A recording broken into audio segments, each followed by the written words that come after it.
50岁一半变呼吸中止，60岁7成，70岁9成。绿灯的打呼。第二个鼻子不好，但对身体有没有影响，我们还不知道。那第三个就麻烦，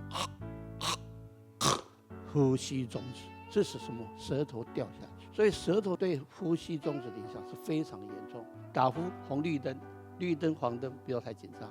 红灯打呼，睡眠会有问题，缺氧，缺氧后血管硬化、高血压、糖尿病、中风，深层睡眠不足，记忆力会衰退，会有老年痴呆。